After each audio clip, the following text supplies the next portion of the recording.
Welcome to a world where the veil between realms is lifted. Paranormal M is your guide to authentic encounters with the supernatural. Subscribe and turn on notifications to embark on a mesmerizing journey into the unknown. We rented a house that never really felt like home. You always felt creeped out walking in there, like you were being watched. My boyfriend and our roommate both worked nights, so I would be there by myself a lot. One night I was doing my usual stuff and watching some TV before bed, and I had this overwhelming feeling all night that I should avoid the hallway and not look directly down it. It was creepy. The feeling of being watched and terrified lasted for about 2 hours before I decided to suck it up and make my way to my room. I left the hallway lights on and went to bed. Just as I turned to the side table light, I heard a drawer being pulled out and hitting the stopper. I turned on the light and nothing was out of place. This went on about 6 times before I decided I was sleeping with the light on. I curled up underneath the covers and waited for my boyfriend to get home. He comes rolling in around 3 a.m. and he's laughing at me for being such a pussy and gets into bed, turns the light off, and that's when hell broke loose. All the doors down the hallway slammed shut one by one. Then our closet door started rattling. The sound coming from inside could only be described as a total destruction. It sounded like shelves, the pole, and everything in there was being tossed around. The boyfriend joined me underneath the covers and we were both terrified. After it stopped, it took 5 to 10 minutes to convince him to go check around the house. Nothing was out of place, and our roommate had drove 3 hours back home that night to be with his family, so we knew that it couldn't be him. We slept with the light on the rest of the night and moved out soon after. I still can't drive by that house without being creeped out.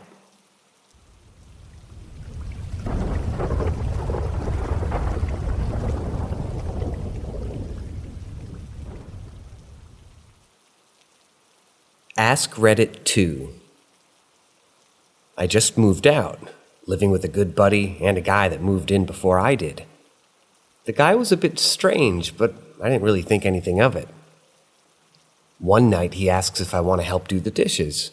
I agree, and he says that we need to get high first. Now, I'm a casual smoker, but he pulled out shatter. It was my bad for even trying it, let alone not asking about it first. Just heard about it. I did a tiny bit and got fucked out of my skull, and he starts telling me about it. This is when I start feeling creeped out. We start doing dishes. I'm having trouble even moving, and he's telling me about how he's fried himself. Drank shroom tea before his construction job every day and did acid nearly every day afterwards. I started getting minor visuals because I'm so high, and his face was creeping me the fuck out. He begins asking me questions like, "Do you consider yourself a lucky person? Have you ever had to go to the ER? And the one that fucked with me the most was, "Do you love the door to your room?" At that point I said fuck it and went for a sit at the park across the street to clear my head. He moved out 2 weeks after. I then get a text from my good buddy saying to check the news story, and sure enough, there was the creepy roommate, convicted of manslaughter. I've never had a bigger chill run down my spine.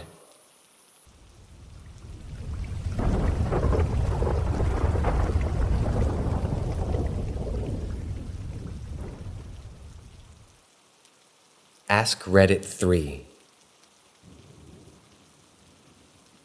This happened about last week. My girlfriend and I were sleeping in her dorm, which is a ground level one, and it's right next to the door to the building. At around 4:30 in the morning, we were both woken up by someone singing loudly outside. Like, really loudly, as loud as they could. It almost sounded like opera music, as they were just trying to be as loud and sustaining as long as they could. We could hear them coming closer and closer. Then they just started screaming. They would get to the last note of their song and just start screaming as loud as they could, just over and over again. Eventually, they got to the door right next to her room, with the window open and the bed right beside it.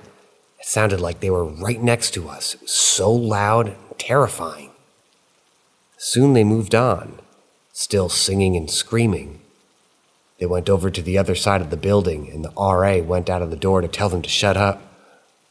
We talked to the RA the next day, and she said that when he came around the corner and she saw him, he was butt-ass naked, no shoes, no underwear, nothing. She said he started to come towards her, and she slammed the door and called the university police. Even though their building was right next to ours, they didn't find the guy. We didn't sleep well the rest of that night.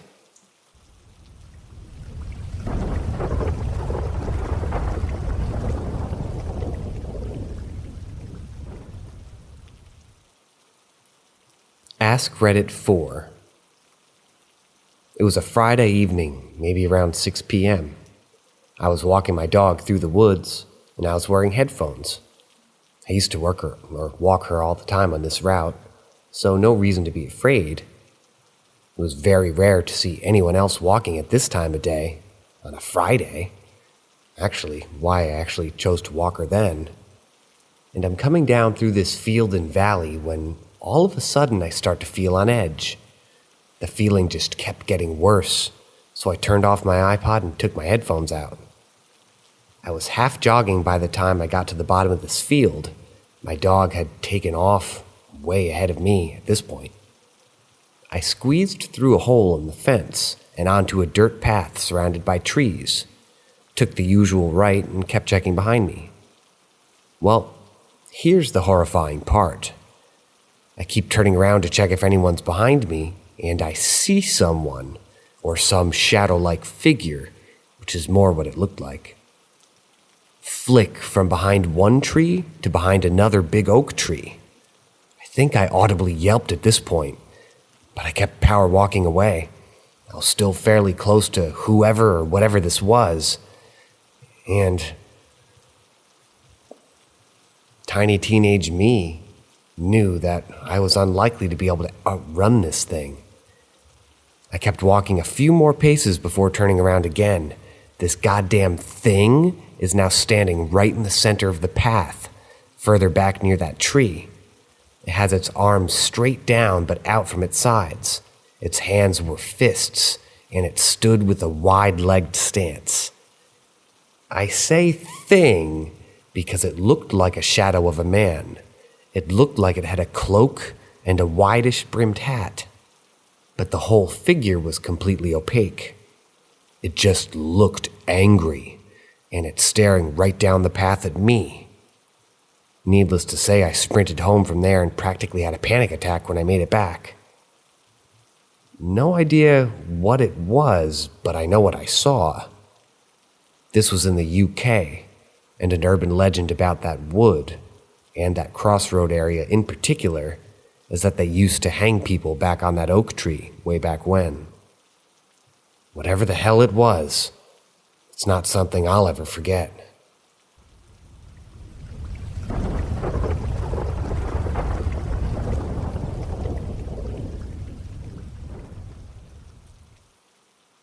Shadow people in the windows. Amidst the whispers of the house on Center, a haunting secret lay hidden beneath the sprawling yard. After my grandfather purchased the adjacent lots, tearing down the house next door, the expansion brought about unforeseen consequences. Shadow people emerged, their elusive forms haunting the darkness of the night. My grandmother's love for her yard was unparalleled. She transformed it into a vibrant sanctuary, cultivating a variety of plants and nurturing a young willow tree that would one day provide a sheltered haven for my childhood adventures. Little did we know that these improvements would disturb the restless spirits lurking in the shadows.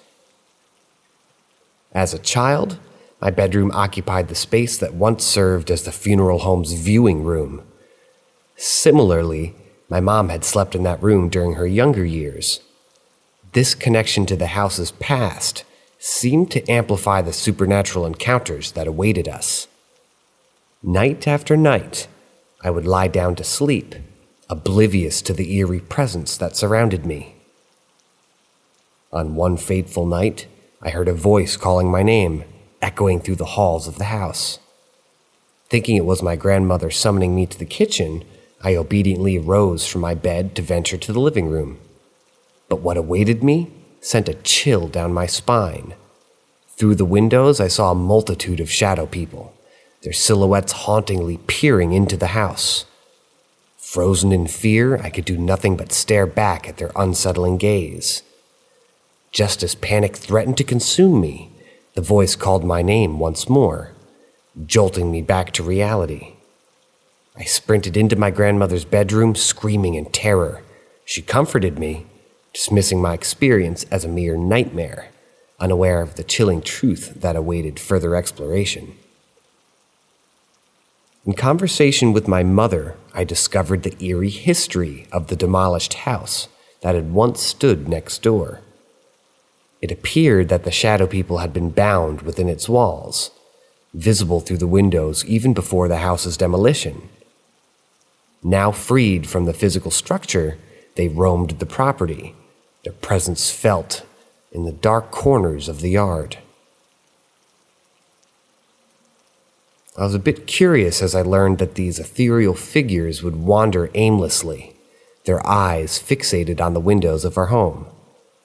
Over the years, the encounters with the shadow people became almost routine. Each night I would catch glimpses of their dark forms meandering through the yard, their gaze fixated upon the house. Though their presence had become somewhat familiar, a lingering unease remained. No matter how much I tried to ignore them, I could never shake the feeling of being watched. The last time I saw them in that yard, I was 14 years old, and by then, I had grown accustomed to their spectral company, developing a peculiar acceptance of their presence. They no longer elicited the same paralyzing fear that had gripped me as a child, yet, as I bid farewell to the house on Center, I couldn't help but wonder about the nature of these enigmatic shadow people. What secrets did they hold, and what connection did they have to the unearthly forces that plagued our haunted house?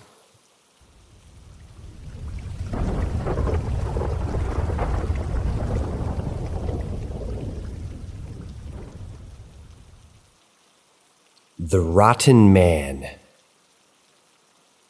My first trip to Florida with my grandpa was to visit family that lived there. It was after my grandma died. He picked me up from school and said that we were going on a trip. I was excited to see something different after being in that house. At the time, I was really getting into researching the occult as well, to gain an understanding of my abilities and what we were experiencing on Center Street. The time away wasn't a reprieve for my experiences. The field by my uncle's house, that they hunt in for rabbits, was known for wandering spirits. My cousins and I decided to stay outside one night and wait for them to wander through the foggy field.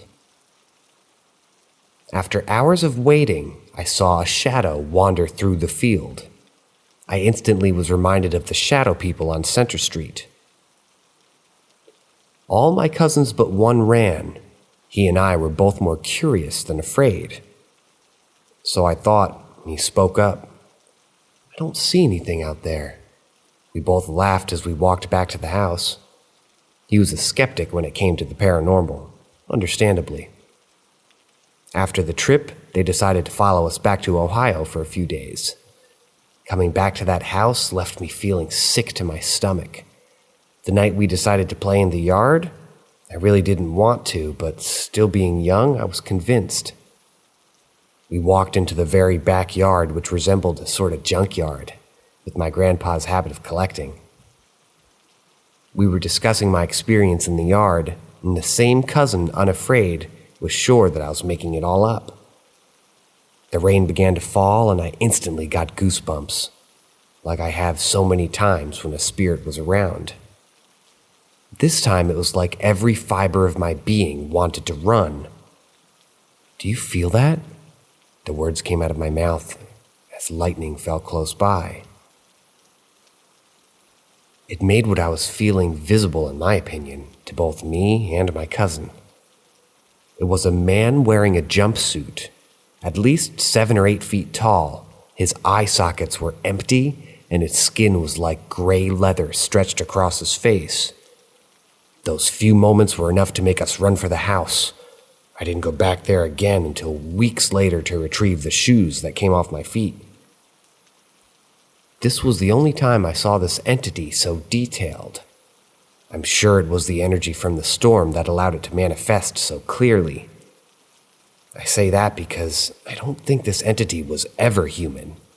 It was one of the many dark spirits that roam the property, appearing as contorted humans to cause fear, their favorite food source.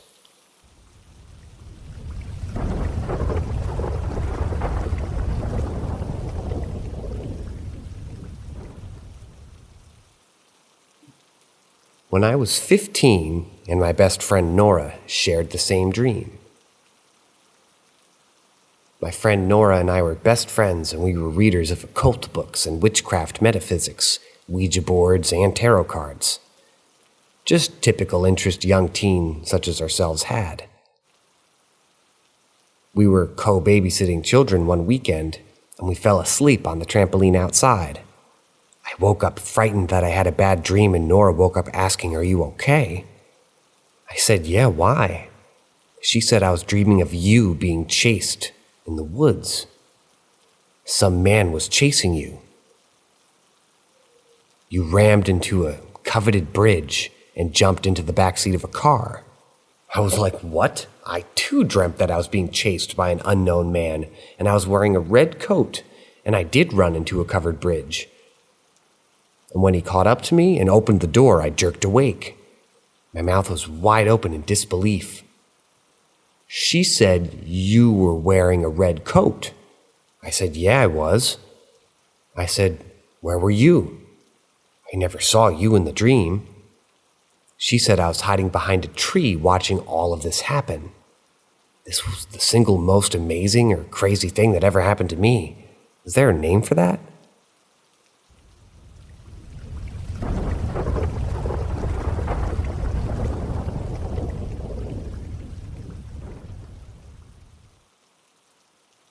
Ask Reddit. I was taking care of my grandparents' cat for the week. There were 2 cats, but one got ran over after falling from a tree. I go feeding her, and it was probably 9 in the evening. Pretty dark. Had my dog with me. I unlock the door, feed the cat, cuddle a bit with her, and then go away. I close the door and turn the key. The door does 2 click sounds when being locked, because the house is an old village house from the late 1800s. I hear the 2 clicks. I try to open it, of course, locked. I walk away. My dog comes with me. 6 steps. I didn't come further. I hear the 2 clicks. I turn around. The door opens. I can see how it swings back to the inside of the building. My dog starts growling, getting more and more aggressive. I get back to the door and lock it again. Once again, I go away. Suddenly, my dog flees. Before I even know what happens, the garage light turns on and the hallway lights as the window gets bright, then the driveway lamps as well. I noped out, called my dog, who was home already. I came back the next morning. The light was off. The door was unlocked. 3 light bulbs exploded. There is a backstory, but the comment gets too long if I post it as well. Number 2 that made me believe in ghosts. No, not that number 2. My grandparents visit the Harz Mountains in Germany because of the famous witch culture there. They always buy a witch puppet, about maybe around 40 centimeters large. They look odd, big noses, weird eyes. They gave one of our family as a gift, and it stood in the hallway. 1 week, 2 weeks, nothing happens. 3 weeks, 4 weeks, still nothing. 5 weeks, I can't sleep, and I get to the toilet, and as I approach the staircase, I can hear a cackle from the hallway below, where the puppet stands. I got back to sleep, and next morning the puppet wasn't there, where we had put it. It moved through the hallway, right in front of the kitchen door. We put it back to its socket, and the week counter resets. 2 weeks later, we find it standing in the middle of the hallway. As a tech nerd, I'm suspicious and mount an old phone with a security camera's firmware so that way I can get this thing to be triggered by its movement. After 4 weeks of no suspicious activity, the camera manages to catch a clip of how the witch puppet starts sliding over the floor. It goes to 2 or 3 locations and then stands still next to the morning. Stand still till next morning. It got banned to the attic soon after that. We've had it for about 5 years, but when we get there, the puppet sometimes is in another location or softly cackles as we turn the attic lights off.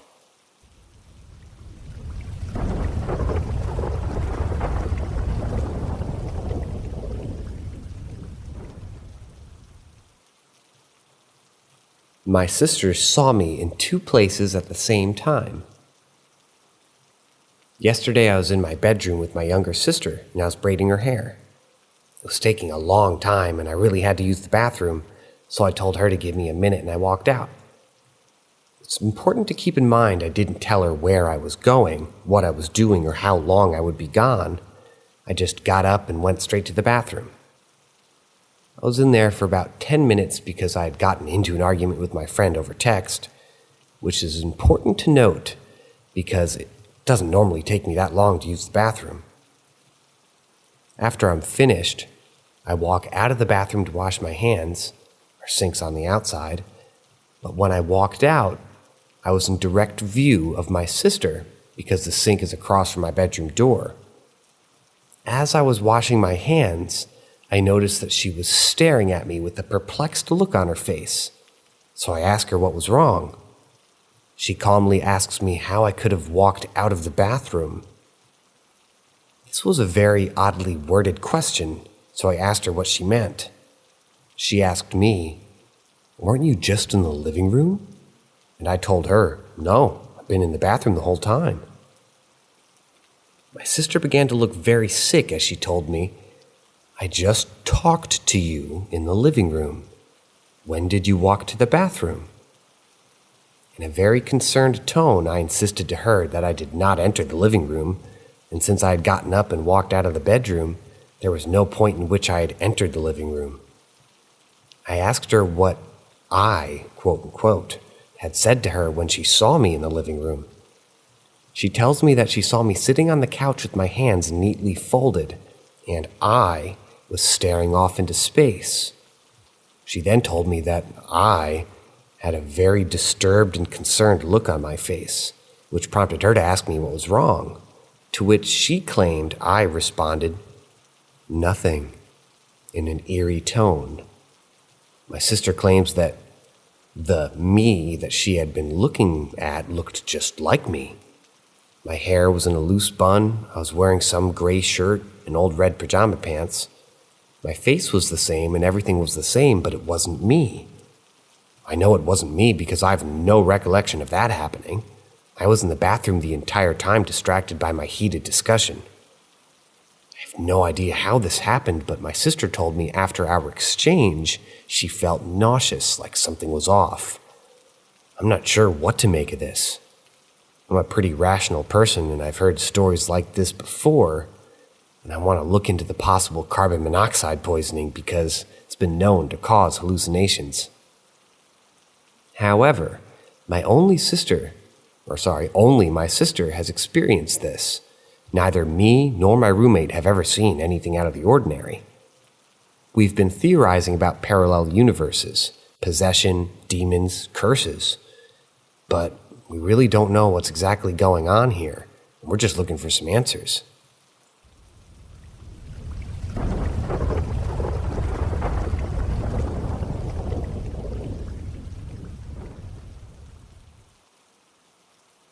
My grandfather's ex-girlfriend wasn't human. I'm a bit of a skeptic about this story, but the more I thought about it, the more horrifying it is. So for a bit of background, I'm half Filipino and half American. Every summer, my parents and I would visit the Philippines and usually stay at my grandparents' place. A week ago, my grandpa on my mom's side told me this true story from his youth. The way he said it, I noticed that he was still shaken and scared from whatever it is that happened. So here's the story. Back in 1970, when my grandpa was 18, he was dating this girl who was a year younger than him for over a year. Let's call this girl S. S was beautiful, sweet, kind, and easy on the eyes, according to him. When summer started, S invited him to her parents' home in the province.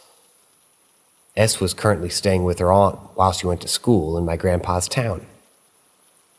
My grandpa was skeptical at first because the area that S lived in was quite rural and would take 5 hours to arrive by bus. But Grandpa was infatuated with S, so he said, why the hell not? So with permission from his parents, he packed up and he and S were on their way. When they arrived at her hometown, he noticed that a lot of people were staring at them. It was a small town and the population wasn't that big. S showed him around where the shops were, the diners, but Grandpa would notice people staring at them. And one time he heard a couple whisper, "aswang." If you're wondering what the hell an aswang is, in Filipino folklore, an aswang is a malevolent, shape-shifting, flesh-eating monster. From what I learned, by the day they look and act like normal people. However, at night they reveal their true selves. Back to the story. So S and Grandpa arrived at S's house. It was a large 3-story wooden home. Grandpa then met S's parents. They greeted him warmly and invited him in, and they exchanged talks over dinner. Grandpa said that they seemed like a couple of nice, normal people. On the first night, he was sleeping in S's room on the 2nd floor. Grandpa woke up hearing a strange noise. The first thing he noticed was that S was gone. He assumed she must have went to the bathroom, so he lied down again. But the weird sound continued. It was coming from the floor above him. He said it sounded like a cat scratching its claws on the wooden floor, accompanied by what sounded like a person mumbling. He tried to ignore it, but it started getting louder, till he could hear multiple clawing noises from above, like multiple cats scratching on the wooden floor as well as mumbling. S still hasn't come back at this point, which made him worry. That's when he heard loud thumping from upstairs, like a person jumping. Grandpa's really weirded out at this point, so he covers his ears with his pillow. The next day, he told S that their cats were really loud and he couldn't sleep. S just looked at him confused and said, "We don't have cats." "Huh, that's weird. I could have sworn I heard cats last night," he said. On the 2nd night, he was woken up again by the same sounds. He says at that point he was thinking, what the fuck? Then he hears loud grunting from above, like an animal in pain. He tries going back to sleep, but he's startled by what sounded like a roar.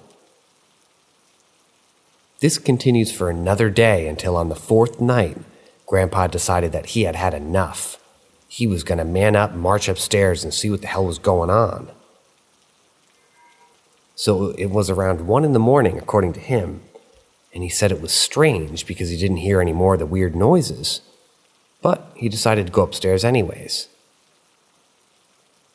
He tiptoed across the floor and reached the stairs leading to the 3rd floor. Once he reached the 3rd floor, he notices something weird. The lights wouldn't work, even though they were working fine before he went to bed. The only light source was the moonlight, which illuminated the interior well enough. He makes his way to the room that was above him on the 2nd floor where the sounds were coming from, and what he saw made the hairs on the back of his neck stand on end. The floor was littered with claw marks, The windows were wide open and there were blood stains across the floor. There were no signs of S or her parents anywhere. Freaked out, he went back down to the second floor, but then his nose caught a whiff of something that he hadn't noticed before, and it was coming from the kitchen. Curious, he went to take a look, but it was so dark that he could barely make anything out. As he walked, his hand touched something that felt like a large metal pot. He opened the lid. A great number of flies escaped, and his nose was assaulted with an extremely awful putrid smell that he said nearly made him vomit. It was so dark that he couldn't see what was on the inside of the pot, so he immediately slammed down the lid and ran back to the room and forced himself to sleep. The next day during lunch, S's mother served dinuguan, animal blood that's been cooked and mixed with herbs and spices. But my grandpa excused himself and lied that he was sick. He didn't want to know what was in that food. S's mother tried to coax him to eat, saying that he'll regain his energy. This is when Grandpa takes the opportunity to find out the truth. You see, in the folklore, to identify whether or not a person is an aswang is quite simple. Observe their eyes. If your reflection is upside down, then they're one of those. And Grandpa stared at S's mom's eyes and reeled back in horror. His reflection was upside down. This is when the mom's expression completely changes. She went from concerned to angry and was glaring hard at Grandpa, an expression that basically says, according to him, "You shouldn't have done that." That night, Grandpa doesn't waste time and immediately packs up and heads home, lying that there had been a family emergency in order for him to go. He finally returns home and spent a lot of time inside his house in complete fear. The following month, he breaks up with S. She looked at him in sadness and says that she understands that it was a wise choice for him, but it was quite a shame. Grandpa ended the story. He says that it was a huge shame indeed because he really wanted to marry her.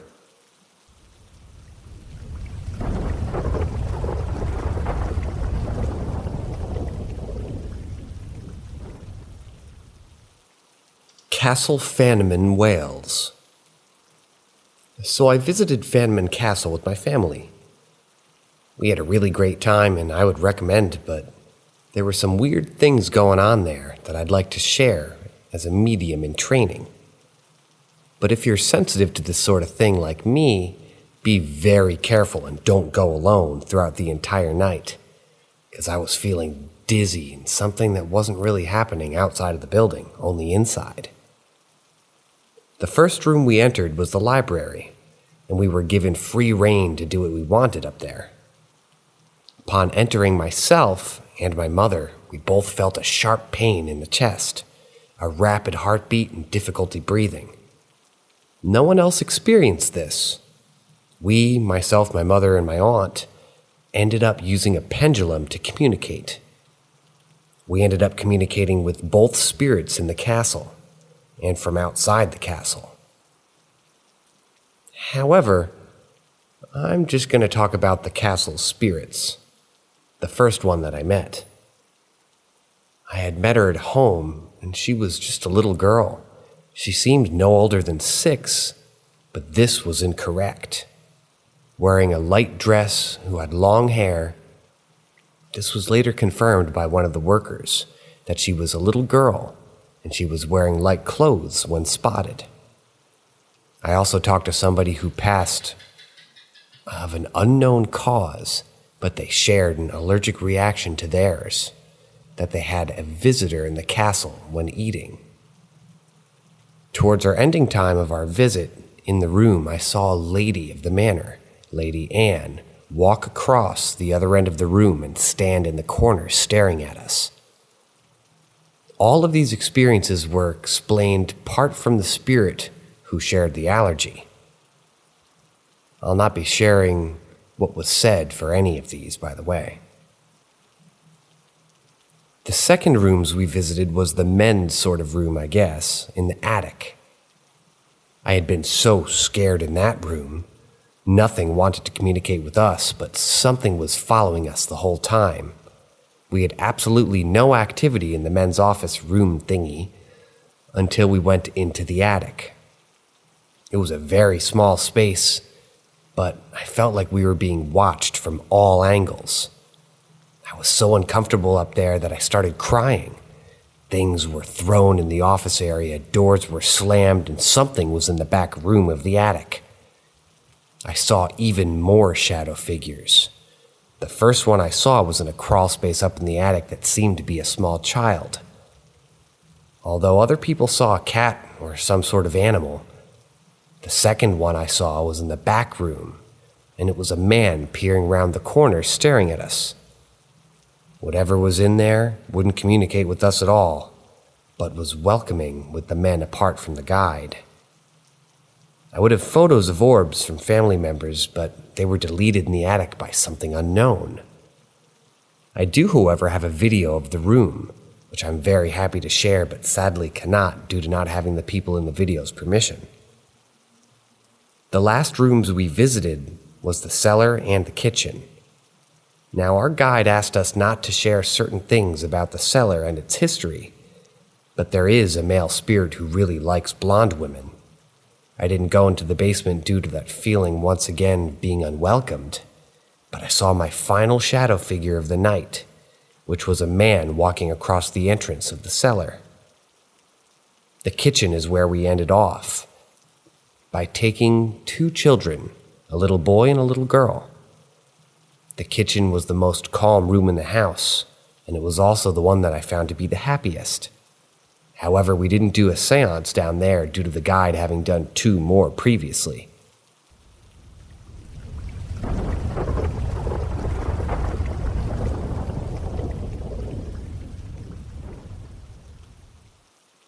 Ask Reddit. As a child, I was raised on a small farm. There were 2 barns. The smaller house had our chickens, and the larger housed our horses, goats, and whatever we had at the time, and a tool shed. Both these barns had old lighting fixtures, but they never really worked from the time that we moved into the place. But this is going to be quite relevant. One late night, I awoke from my slumber to the sound of loud, joyous music. As a small, adventurous child that I was, I climbed down my bed, slipped on my shoes, and went out the front door. I trudged my way down the acre leading to the large barn, which was howling with this melody. After a short while, I reached the latched gate. Hand after hand, I scaled the bar and hopped down to the ground. I stepped into the mouth of the barn and saw every last light blazing with light, no animal in sight. On the lip of the tool shed sat an old boombox. At that time, I heard my mother's voice carry across the wind as she bellowed my name, Cezaj. My head whipped around to look at the farmhouse, but when I turned to look back at the barn, the lights were lifeless. The animals still nowhere to be seen. The boombox? Well, it glared at me from the lip of that tool shed. The following morning, I returned to the barn, slipped on my muddy shoes of the night past, and there sat the old rickety boombox, plugged into an outlet which had no power running to it for years.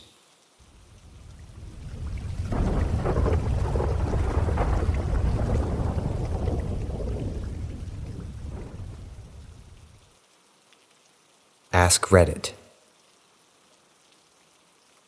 Ed Ray, one night a few years back, my friend, was driving. We were talking to his girlfriend and taking her home. When he decided to take the quote-unquote long way home.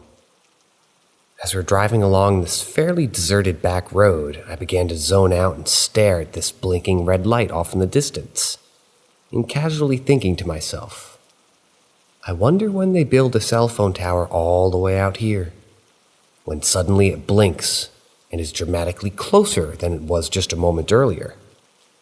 At this point, my friend points it out and stops in the road. It blinks once more and is directly in front and over top of us. The red light is so bright it floods the car in a deep scarlet hue. I lean forward so that way I can see directly into the light. In that brief moment, I feel a flood of negative emotions, and the closest description I can offer is to that of being naked underneath a giant microscope and having every pore examined thoroughly. I then look away from the light to my friend and ask him to drive. He barely responds, apparently in a similar state.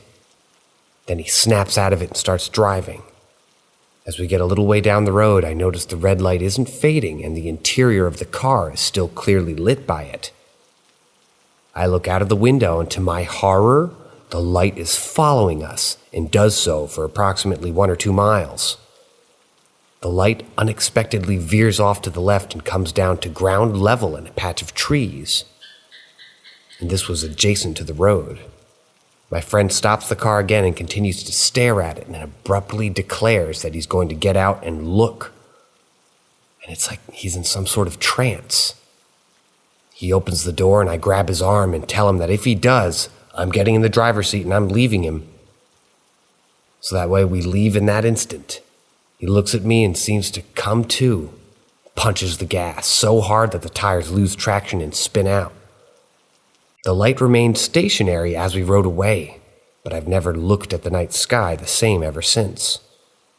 The incident occurred after dropping off my buddy's girlfriend, so she wasn't present.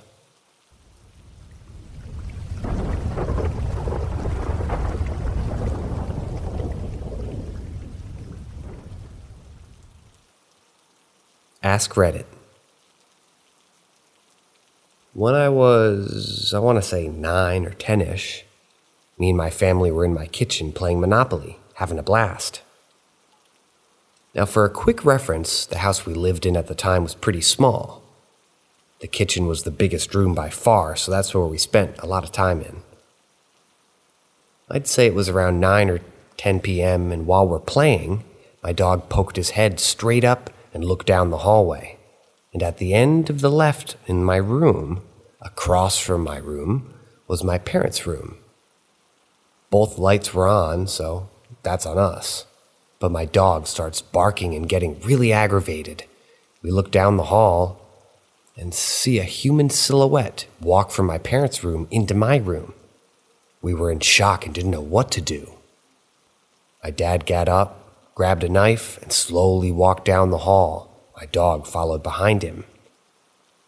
My mom got her phone and started to dial 911, but my dad stopped her. Because how could somebody walk from their room into mine without us seeing the person? He looked in my room first. No one was there. He went into his room, also empty, so we walked back to the kitchen and sat down where we just sat there in silence, not knowing what to do. My dog went back into a relaxed state while we were all on edge. Still, I was practically shitting myself. I didn't want to sleep in my room after that, so I pleaded with my parents to please let me stay in their room. A couple of hours went by and we decided to go to bed.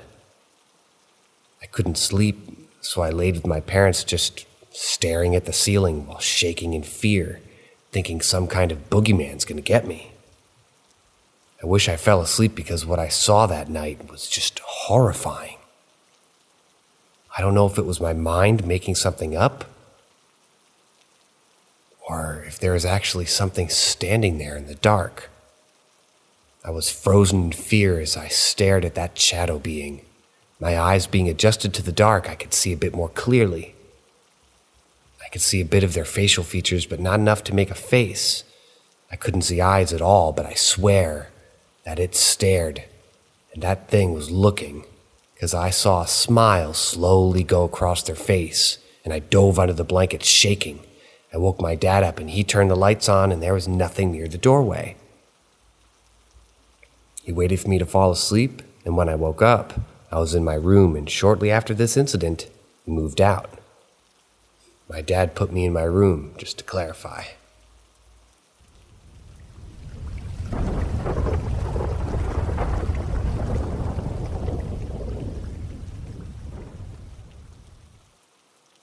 Ask Reddit. In my early 20s, I had a friend that lived in the basement of his mom's house. This was a fully finished and furnished basement as well, and it wasn't like a creepy murder basement. Anyway, his mom had a great deal on the house because the previous owner, a man named Harry, had cancer and committed suicide in the garage, which was directly over top of the basement, including the bathroom, family room, and a spare bedroom. There were stairs from the garage that came directly into that family room area that we used, so maybe this was just so to not bother his mom. His room was directly adjacent to the family room area and had a doorway but no door separating the two rooms. Okay, now that the description's out of the way, we had several 5 or more experiences in this basement that I classify as paranormal to the extreme. The first time I experienced it, we were in the basement playing PS3, and the light in the family room turned on. It was just the two of us there, then it turned itself off again. My buddy looked in the room and was like, "That's just Harry, don't worry about it." The light continued to come on and off randomly throughout the night. Another night, there was a whole group of us watching football with the lights off. We all looked at the same corner of the room at the exact same time. It was the corner of the room that would be closest to the garage. And coming from the ceiling were these long black tendrils of smoke. One of the guys jumped up and turned the light on when we watched those tendrils suck back into the corner and disappear. There was another time we were sitting around and heard the door from the garage to the stairwell slam, stomping down the stairs, and then the light in the family room came on and went off several times. Then stomping back up the stairs and another slam. The creepiest thing about this is the only light switch by the stairs was in full view of my buddy's room. There was definitely no one flipping it. Also, we went to check to see if it was a person. There is no way somebody could have gotten out of the garage faster than we scaled up those stairs. And my big encounter, which was also the last time I stayed the night. I was sleeping in the spare room and woke up to the worst feeling in my stomach that someone was staring at me. Then I got the feeling that whatever was watching me wanted me out. I started to sit up, and when I did, something slapped the shit out of me. I freaked and turned the lamp on next to the bed, and there was no one there. But the family room outside the spare room seemed to literally suck the light from the lamp up. I grabbed my phone, turned on its flashlight, turned on the spare bedroom light, made my way to the light switch in the family room and turned it on too. Then I went and sat on a couch in my friend's room and watched that family room the rest of the night. The light went off and on at least 4 times.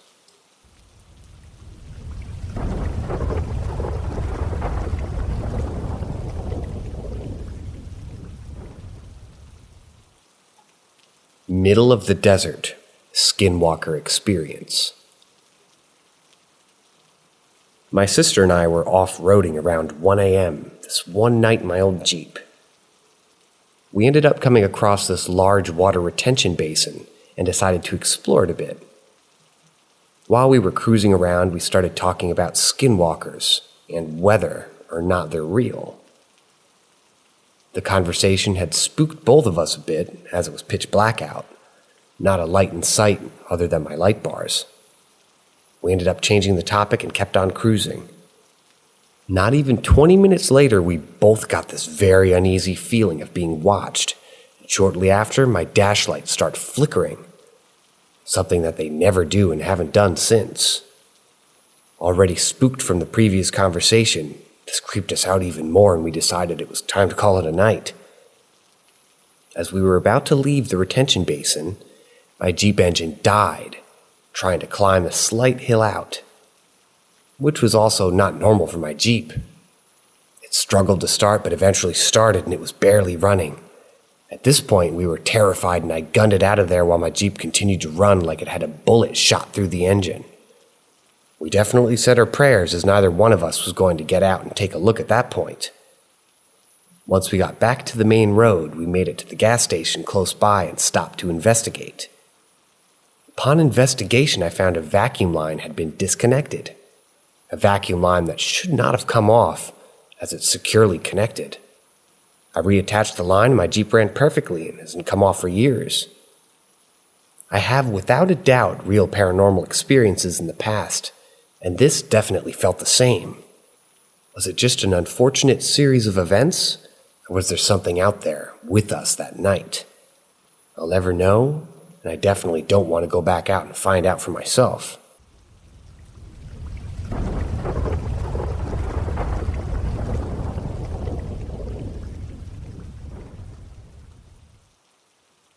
Ask Reddit. This happened a few years ago, but I remember it very clearly. I was up late one night reading some stuff on my phone.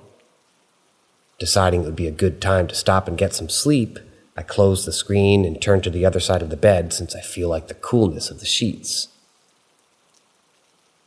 I see a man standing in the front of my door, only it was a silhouette of a man, just a black figure standing there like it was waiting for something. Now I know it wasn't a person because they would need to open the door, and even if I'm dead asleep, as soon as my door opens, I'm wide awake. Luckily, it had its back turned to me, I suppose. I continued to stare at it for a good couple minutes, making sure that it wasn't my eyes playing a trick on me, and they weren't. To further prove to myself I wasn't dreaming or anything of the sort, I called out my sister's name. I knew it couldn't be her standing there, but it couldn't hurt to see. After I did, that shadowy figure simply faded away, like it got chased off. I lay on my back thinking about what happened, maybe not being real, if I was in a dreamlike state where I'm still conscious of my surroundings. But a minute later, my mom opens the door and calls me out to see if I'm still awake. But I pretended to be asleep, and that meant that she heard me call out my sister's name. That meant everything that happened was real. I didn't sleep until it was clearly morning that day.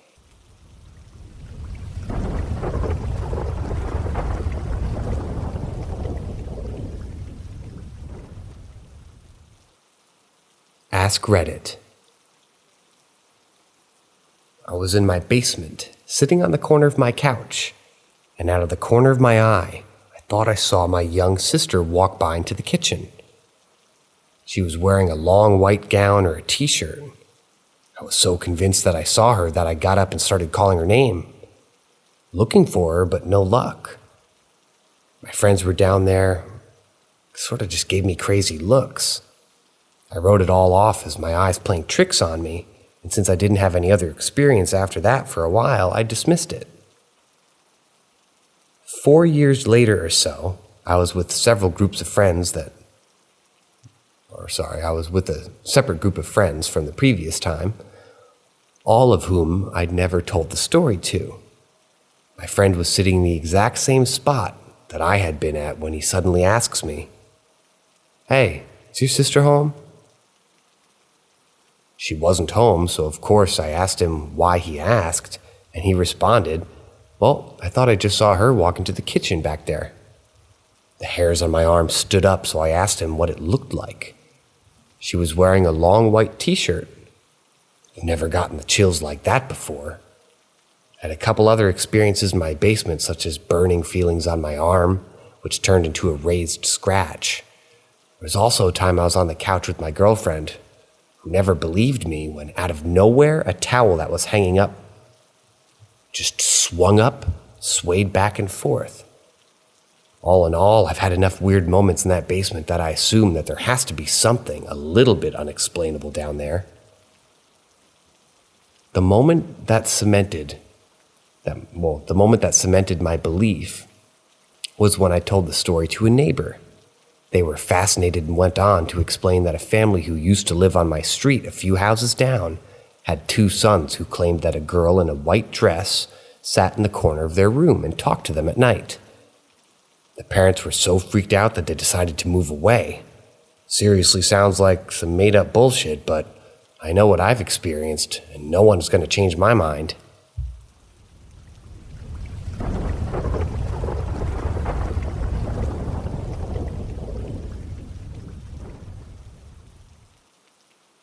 My grandpa's haunted house.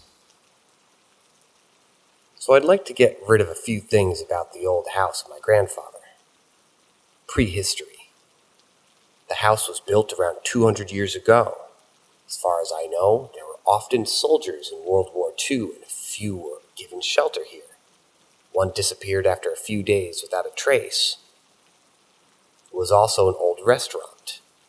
About 40 years later, my grandpa found an old cross in the garage and decided to restore it. After a few weeks, strange things happened. Mary and Jesus pictures started to sway without wind or any human influence. The whole house was shaking without wind that day. Or similar, and in Bavaria, there's also no earthquakes. So loud noises in the basement. My grandfather then mounted a cross on a nearby tree. Since then, it's always foggy around the tree. My grandmother had cancer and died of it. She had a phone in her room, which was only connected to the phone in the living room. She needed help. She couldn't call anyone else with it. A few days later, when she died, the phone rang in the living room with the number of my grandmother's phone. When you answered the phone, you heard only breathing, then it hung up. First, there was no longer a connection to the phone downstairs, and second, the contract of the phone was terminated. My grandpa then died on December 2015. Now, 2023, I myself have already experienced many things. Story number 1. Me and my buddy went to 23 o'clock at night to the house to go get something. When we got to the kitchen, to get into the kitchen, you have to go from the hallway, left through a door, and then close the door behind us. Suddenly someone knocked. We panicked but still decided to open the door, but there was no one there. Suddenly there was a loud bang. We ran quickly back down to the kitchen, and after a few minutes we heard footsteps in front of the door. We then looked outside, but again there was no one to see. We then heard someone from the hallway run towards us. There was no one to see either. We ran directly home. Story number 2. I and a colleague have met in the evening and we were chilling in the living room. The living room is directly connected to the kitchen. After a few minutes, we heard right above us a loud bang and loud footsteps. My friend panicked and waited outside, and I went upstairs alone and had a look out there, but there was no one to find. Story 3. Once a friend and me decided to set up 2 cameras in the hallway.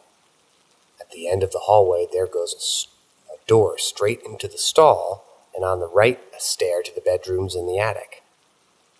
My buddy pointed his camera toward the stairs, into the beginning of the hallway, and I pointed the camera from the beginning of the hallway towards the end. When we went to get both phones were on the floor with the camera pointing toward the ceiling. Both video cut off at the exact same time, and both fell to the floor at the exact same time. Story number 4. Me and a friend went to the house at night. We wanted to film on the 2nd floor. At the top of the stairs, there were 3 doors, one at the front, one at the left, and one on the right. We went to the right door, and the door there was a chair to block. So we got to the hallway where at the end, the right and left are open doors. Then we went in, having discovered something suspicious. When we looked at the recordings afterwards, you saw on the left door a hand and a face. It was clear to see, but we checked the rooms and there was no one in there. Sadly, I don't have the recordings anymore. Story number 5. When my cousin and I were kids, we slept at my grandpa's house. We then went to the toilet at night when we suddenly heard very loud scratching on the front door. We then thought that we were pranking each other, but then it happened again at the time where my mother had lived about 2 months after separating with my father in the house. Because it's her parents' house, she said after a few weeks she felt very uncomfortable, not welcome, and always watched. She had many sleep paralysis and also heard footsteps, loud noises, and then quickly moved out again. Things happened again and again. Lights go on, go off, doors open on their own, things lie on the floor, footsteps, voices, things are moving. Most of the time, the people are feeling very uncomfortable. At each visit, strange things happen. We'll spend the day at the house alone and we'll take my camera and try to film something. I'll post it here if some of you are interested.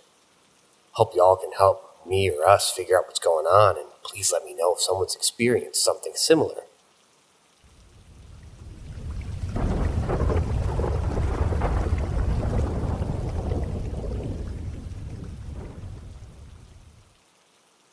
Ask Reddit. I had always believed in them, but it was not until moving to Hawaii did I really cement it in my mind. Before that, it was always a feeling. For example, to this day, I cannot stand being in Andersonville, Georgia. And I have a good amount of family buried there, so we visit quite often. But it's so unbearably uncomfortable. No matter where you walk, you're walking over bodies of people who suffered horribly in a POW camp. When we moved to Hawaii, though, that was another level. Ford Island was terrifying. Black figures moving around, dogs going crazy for no reason, people going crazy for no reason. The screams, I only heard a scream once, but I'll never forget it. There are no foxes or coyotes to explain the noises. I wasn't the only one to hear or see these things. I was with a group of 4 people when we saw the silhouette in the dark, and when we heard the scream from an abandoned and boarded up building. Finally, one night, I was in bed sleeping, but I had woken up randomly. I felt this heavy pressure in my chest. I got up in a panic, and just for a split second, I saw the face of my neighbor. I ran to my parents' room and woke him up, telling him something was in the room. No one was there, of course. The next morning, I didn't see my neighbor outside, and he always said hello to me. He was kind of a nice old man who lived with his daughter's family. It wasn't until I got home from school that I learned that he had passed away in his sleep overnight. I don't know what any of it means, but I refused to sleep in my room for a long time after that. Another experience similar, being woken up by someone choking me, but they weren't there after, and that was basically causing me such a fright that I didn't sleep in an actual bed until I went to college. That was about 6 years of refusing to sleep in a bed and sleeping on the floor just because it had been so ingrained in my head that I'd continue seeing ghosts or spirits, or hear lizards. Obviously, I sleep in a bed now, but it still startles me if someone stays the night and I wake up and see another person. Maybe those incidents were my young brain coping with things, or maybe I'm just nuts. But it's going to take a lot to convince me that those spirits on Ford Island and the mountains are just my overactive imagination.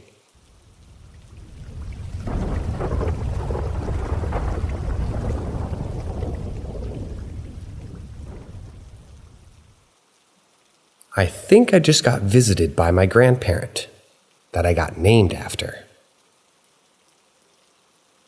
Hey, so a few days ago, one of my grandparents died, and I know this probably sounds completely strange, but I think I just got visited by him.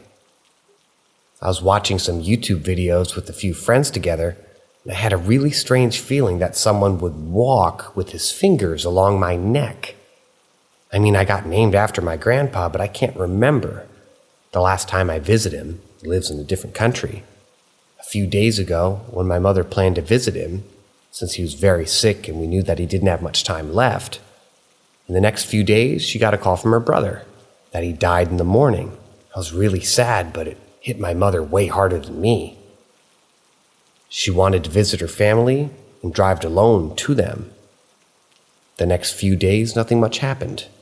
My mother sent a few pictures from the funeral, and a few days later, which is today, I watched YouTube videos with 2 friends of mine on Discord. I was kind of shocked when exactly that happened, but what I wrote at the beginning of this, I later felt like his hands on my shoulder, and I still do, right now at the moment while I'm writing this.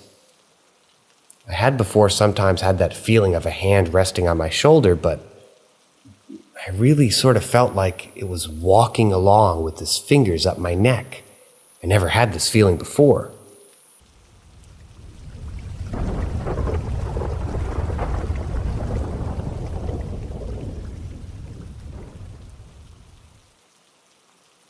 So, am I haunted?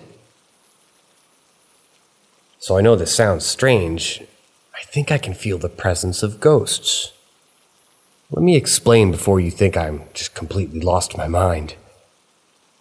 Lately, a few family members died, 3 in the last 2 years.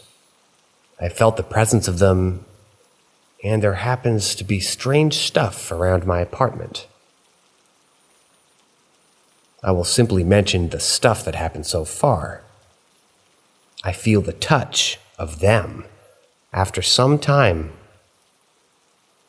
when they died, I felt and still sometimes feel their touch around my back, like someone's walking with a hand movement up and down, a hand resting on my back or playing with my hair. And when my dog died, I felt his presence also. I still do sometimes, like he's laying next to my legs. He always used to sleep in the same bed with me. There's a specific light that starts to flicker when I'm near it. Can't explain why, but the light in my hallway always starts to flicker when I'm nearby. I saw a doppelganger inside my mirror when I was in the bathroom one day. I saw myself standing in the mirror, almost had a heart attack when I noticed that this version of me had different clothes on. I was running away from it and simply thought, how on earth should this be possible? So I was walking to the mirror again, and he was still there. Since that happened, I'm really afraid of mirrors.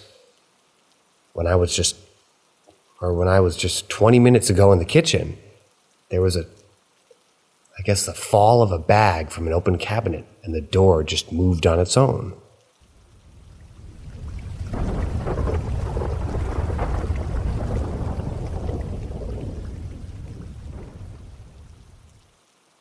Introducing Bengt, my weirdest friend.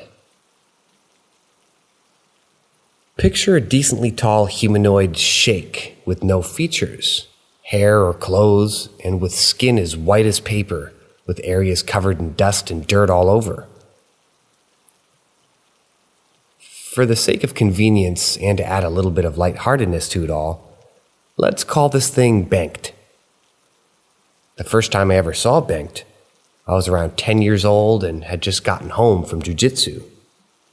We have 2 showers in our house, one on both sides, the first and the second floor respectively.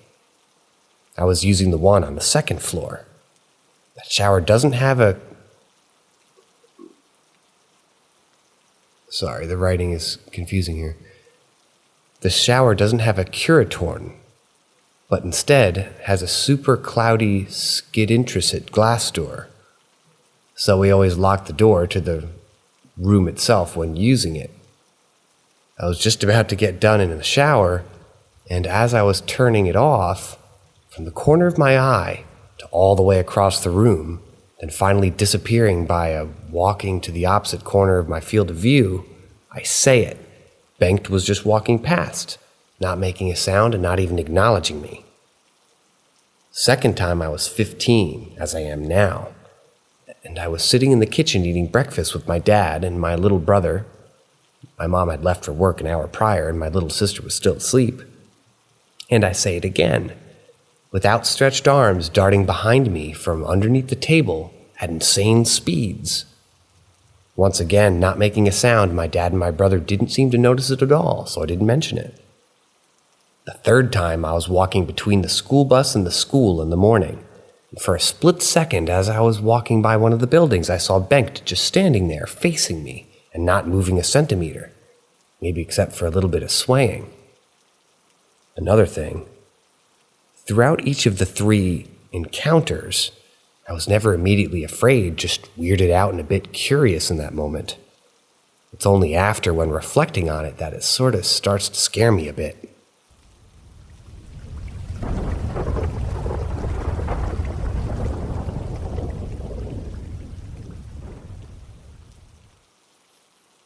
What experience or occurrence made you believe that the deceased was there with you at a funeral?